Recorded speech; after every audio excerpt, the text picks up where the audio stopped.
बिस्मिल्लाहिर्रहमानिर्रहीम।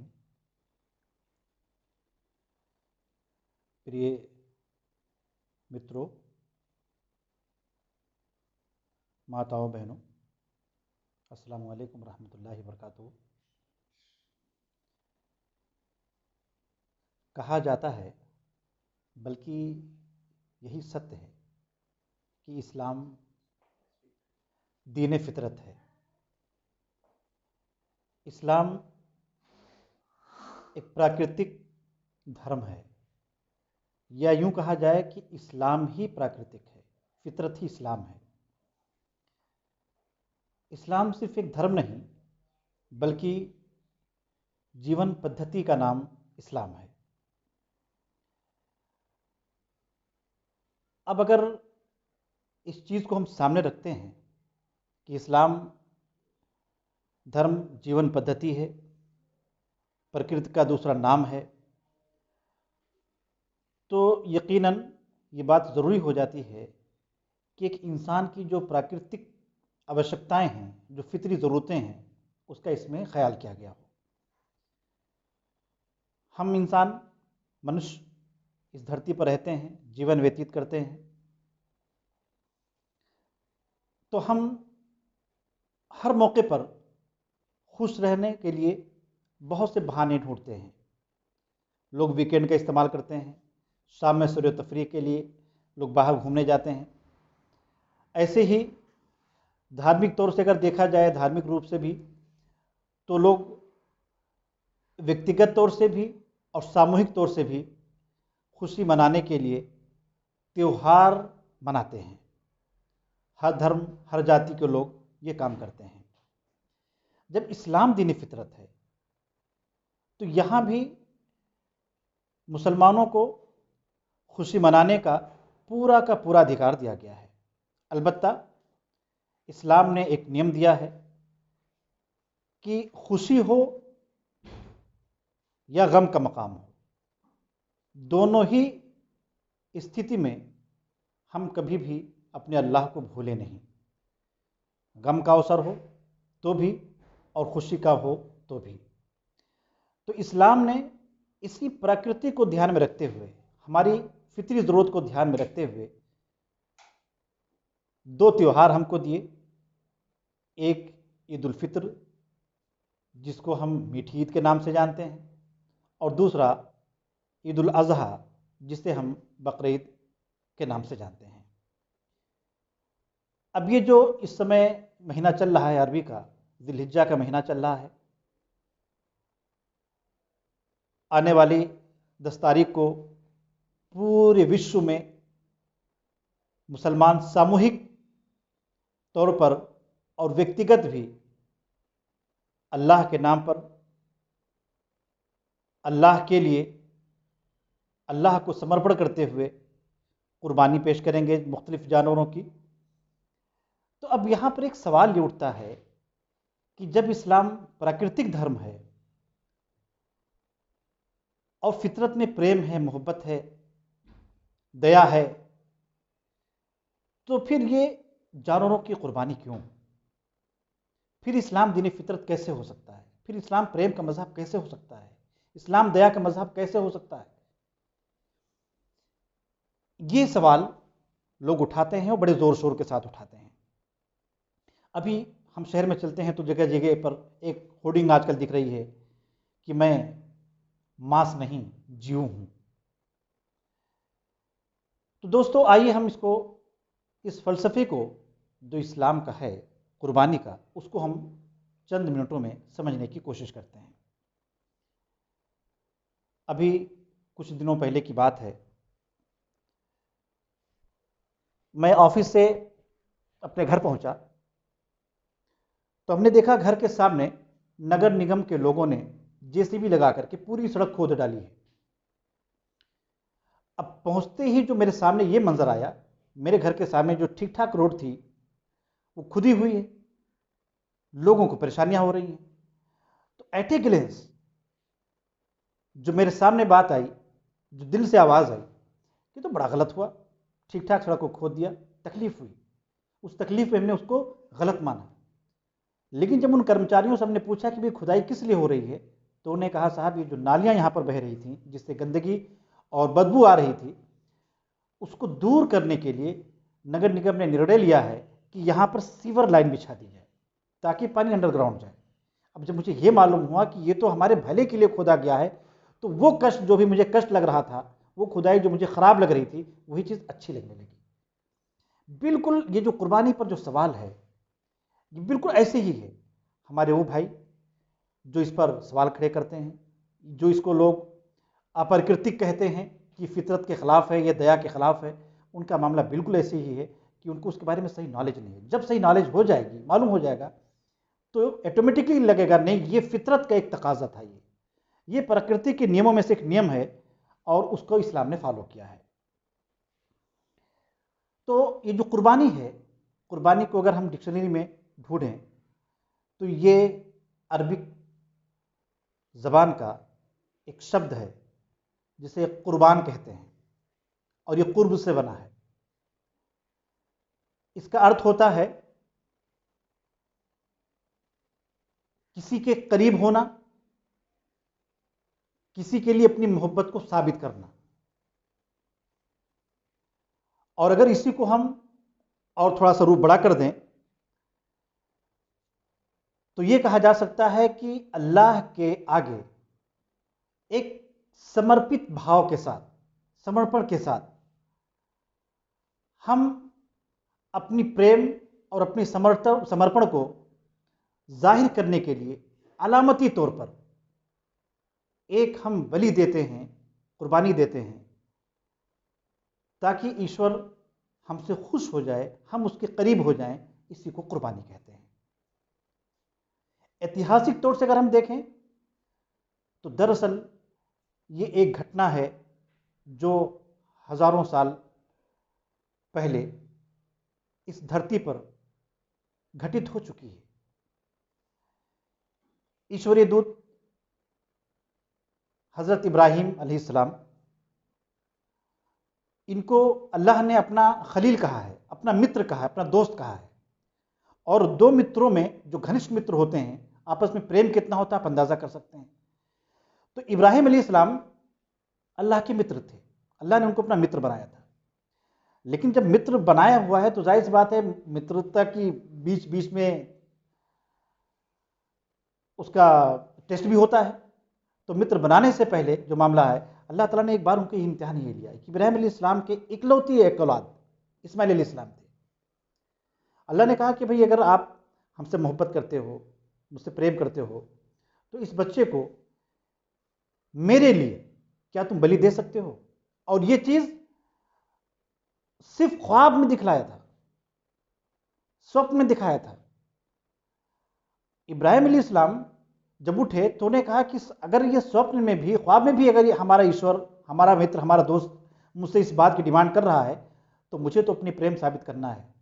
इसके लिए उन्होंने अपने बेटे से भी पूछा, क्योंकि इस्लाम में जोर ज़बरदस्ती नहीं है, कि बेटा मैंने ऐसा ऐसा ख्वाब देखा है, मैं चाहता हूँ कि अपने प्रेम को साबित करने के लिए मैं आपकी बलि दूँ, आपकी क्या राय है। तो उस वक्त इब्राहिम इस्माइल अलैहिस्सलाम ने कहा कि अब्बा जान, आपको जो आदेश हुआ है आप उसे कर डालिए, सतजिदुनी इंशाअल्लाह मिनस साबिरीन, और आप मुझे बिल्कुल भागने वालों में नहीं बल्कि जम जाने वालों में पाएंगे। मैं डट करके इस चैलेंज को मैं एक्सेप्ट करता हूं और मैं उसके रास्ते में अपनी बलि देने के लिए तैयार हूं। उस वक्त सिर्फ और सिर्फ हुकूमत नहीं चाहिए थी, गद्दी नहीं चाहिए थी, इलेक्शन नहीं जीतना था, किसी देश का गवर्नर नहीं बनना था, बल्कि मात्र सिर्फ ये था कि हम वो ईश्वर, वो अल्लाह जिसने मुझे अपना मित्र बनाया है, मुझे अपने प्रेम, अपनी मित्रता उससे साबित करनी है। उसका आदेश है तो मैं सब कुछ कुर्बान करने के लिए तैयार हूं।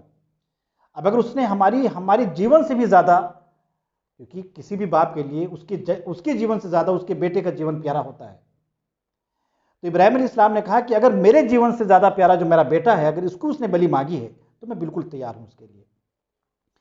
और इसी प्रेम को साबित करने के लिए उन्होंने इस्माइल अलैहिस्सलाम के गले पर छुरी चला दी। लेकिन ईश्वर अल्लाह जो दयालु है, जो दया का और करुणा का भंडार है, वो बिल्कुल नहीं चाहता था कि वो किसी की जान ले, बलि ले। बल्कि वो तो सिर्फ देखना चाहता था कि वाकई अपने प्रेम में सच्चे हैं कि नहीं सच्चे हैं। और जब इब्राहिम अलैहिस्सलाम ने ऐसा कर डाला तो अल्लाह ताला ने भी इस्माइल अलैहिस्सलाम की जगह पर एक मेढे को डाल दिया और वो ज़बह हुआ और इस्माइल अलैहिस्सलाम को अल्लाह ने बचा लिया। क्यों? ये संसार अल्लाह का है और इस संसार में, इस रोए ज़मीन पर, इस धरती पर अल्लाह के बाद अगर कोई सम्मानित है, सबसे ज़्यादा सम्मान के योग्य है, तो वो मनुष्य है। क्योंकि ईश्वर ने, अल्लाह ने मनुष्य को अपना खलीफा कहा है, अपना नायब कहा है। अपने बाद जैसे कि एक प्रधानमंत्री होता है, एक उप प्रधानमंत्री होता है, एक मुख्यमंत्री होता है, उप मुख्यमंत्री होता है। तो मुख्यमंत्री के बाद किसी भी प्रदेश में सबसे ज़्यादा पावर अगर किसी के पास है या सबसे ज़्यादा सम्मान अगर कोई होता है तो वो उप होता है, उसका नायब होता है। ऐसे ही जब इस संसार में सबसे ज़्यादा सर्वशक्ति, सबसे ज़्यादा सम्मान योग्य अल्लाह की ज़ात है, अब अल्लाह के बाद अगर कोई है तो उसका उप है, उसका नायब है, और वो कौन है? इंसान है। तो ये पूरी संसार, ये पूरी धरती, ये पूरी कायनात जो है, ये इसी इंसान के लिए है। तो अल्लाह ने इंसान की बलि नहीं चाहिए। वहां पर इब्राहिम अलैहिस्सलाम ने अपने बेटे, जो कि एक इंसानी थे, जब ज़बह करने पर आए तो अल्लाह ने इंसान को बचाया, उसकी जगह पर जानों को डाल दिया, क्योंकि कायनात ही जान पूरी इंसान के लिए है। अब इब्राहिम अलैहिस्सलाम की ये अदा अल्लाह को इतनी पसंद आई कि उसने बात कह दी कि अब इस धरती पर, जब तक ये धरती है और मुझ पर विश्वास करने वाले लोग यहां पर हैं, जिनको मोमिन कहते हैं, मुस्लिम कहते हैं, उनको अपनी प्रेम के लिए अलामती तौर पर ऐसे ही जानवर कुर्बान करते रहना है। और उसी वक्त से लेकर के आज तक, और जब तक इस धरती पर एक भी मुसलमान बाकी होगा और साहिब हैसियत होगा, इब्राहिम अलैहिस्सलाम की इस सुन्नत को बाकी रखेगा। अल्लाह के रसूल जनाब मोहम्मद रसूलुल्लाह सल्लल्लाहु अलैहि वसल्लम से एक बार किसी ने पूछा कि या रसूलुल्लाह सल्लल्लाहु अलैहि वसल्लम, मा लज़ाही, कुर्बानी क्या है? अल्लाह के रसूल सल्लल्लाहु अलैहि वसल्लम ने फरमाया, सुन्नत अबीकुम इब्राहिम, यह आपके बाप इब्राहिम अलैहिस्सलाम की सुन्नत है। उनका जो तरीक़ा था, उनका जो समर्पण था, ये उसी की एक अलामत है जो हम और आप पेश करते हैं। तो मेरे मित्रों, मेरी माताओं बहनों, ये है कुर्बानी का कॉन्सेप्ट जो यहाँ पर दिया गया है। और इस कॉन्सेप्ट को अगर आप देखें तो इस दुनिया के और भी जितने भी धर्म पाए जाते हैं, हर जगह पाया जाता है। ये बलि, ये भेंट, ये क्या है? जो लोग किसी मंदिर में किसी देवी देवता के आगे मुर्गे की हो, बकरे की हो या और बहुत से जानवरों की हो, धर्म ग्रंथ पूरे से भरे पड़े हुए हैं, जिसमें बाकायदा इस बात की डिमांड किया जाता है कि अगर आप ईश्वर का कुर्ब चाहते हो, यानी ईश्वर का प्रेम चाहते हो, उसके करीब होना चाहते हो, तो ये चीज़ें आप बलि दो। और लोग बलि दे रहे हैं, आज भी पूरी दुनिया में है।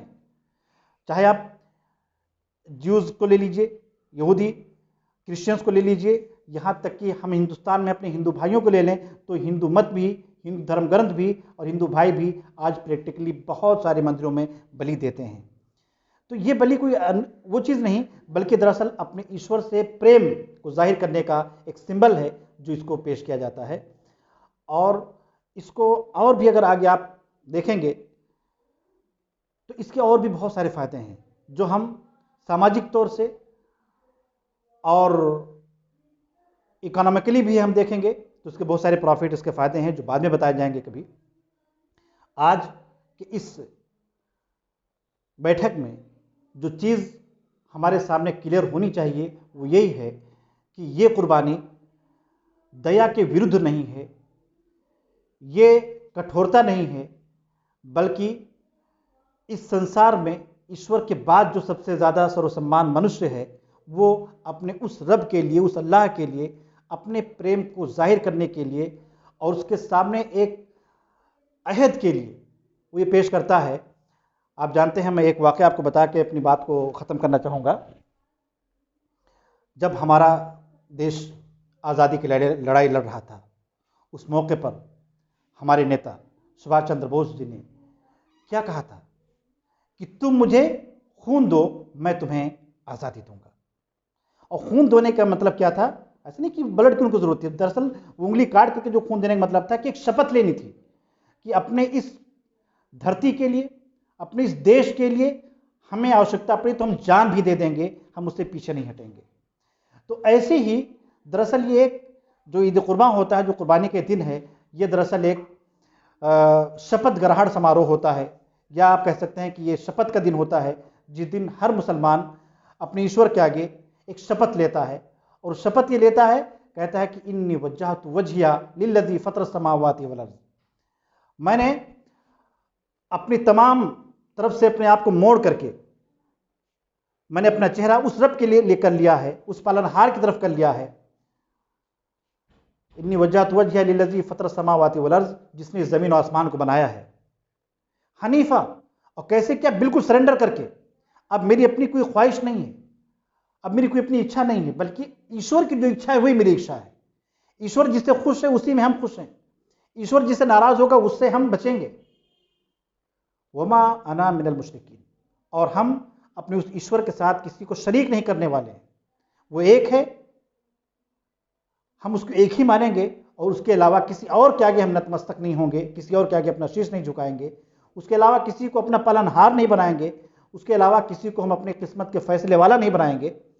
ये जो अनाउंसमेंट एक मुस्लिम करता है, फिर साथ ही साथ कहता है इन्ना सलाती, मेरी नमाज, व नुस्की, ये मेरा बलि देना, व महयाया, ये मेरा जीवन व्यतीत करना, व ममाती, और मेरा मरण, मेरी मृत्यु, लिल्लाहि रब्बिल आलमीन, ये सब कुछ जिस पूरे संसार का, पूरे ब्रह्मांड का जो मालिक है उसके लिए है। तो अब आप देखें तो ये एक अनाउंसमेंट है जो समर्पण के लिए है। तो अब उसके तौर पे क्या होता है कि फिर वहीं पर, जैसे सुभाष चंद्र बोस जी ने खून मांगा था अलामत के लिए कि अगर आपको जान देनी पड़ी तो आप देंगे, इस बात की शपथ के लिए आप खून दीजिए, ऐसे ही एक मुसलमान जानों की खून बहा करके ईश्वर के सामने शपथ लेता है कि अगर उसकी खुशनुदी के लिए, उसकी रजा के लिए, उसको प्रसन्न करने के लिए, उसके आदेश अनुसार अपने जीवन को व्यतीत करने में अगर आने वाली बाधाओं के साथ निपटने के लिए कहीं से भी अगर हमें अपनी जान भी देनी पड़ गई या अपने बच्चों की जान देनी पड़ गई तो हम उसके लिए तैयार हैं। इस सिंबल के तौर पे कुर्बानी की जाती है और इस शपथ के साथ की जाती है। तो दोस्तों, अगर आप इस एतबार से देखें तो कहा अब जब ईश्वर दयालु है, दयावान है, और जब हमने उसके लिए शपथ लिया तो इसका मतलब है कि पूरे संसार पर दया करने की भी हम शपथ खाते हैं, शपथ हम लेते हैं। ये है कुर्बानी का मतलब, ये है कुर्बानी का जो असल कॉन्सेप्ट। अभी इस एतबार से अगर आप देखेंगे तो ये सिर्फ कुर्बानी मतलब एक जानवर ज़बह करना नहीं, बल्कि दरअसल एक शपथ है, और शपथ का एक सिस्टम है। और इस शपथ ग्रहण समारोह जो हमारा होता है 10 ज़िलहिज्जा को, ठीक है, ये शपथ दिवस होता है जिसमें हम खून दे करके हम शपथ लेते हैं कि इस धरती पर ईश्वर के तमाम ही बंदों के लिए, सुख शांति के लिए अगर हमें ज़रूरत पड़ जाए तो हम अपनी जान भी देंगे। दोस्तों, आइए इसी कॉन्सेप्ट में इसको समझें और दोस्तों को बताएं। हम उम्मीद करते हैं कि बातें क्लियर हुई होंगी। किसी और महफिल में हम दोबारा इस बात करेंगे और भी इसको और विस्तार से चर्चा करेंगे। ईश्वर से दुआ है, अल्लाह से दुआ है कि वो हमें और आपको सत्य को समझने और उसको स्वीकार करने की क्षमता दे। बहुत बहुत शुक्रिया। जज़ाकल्लाह खैर।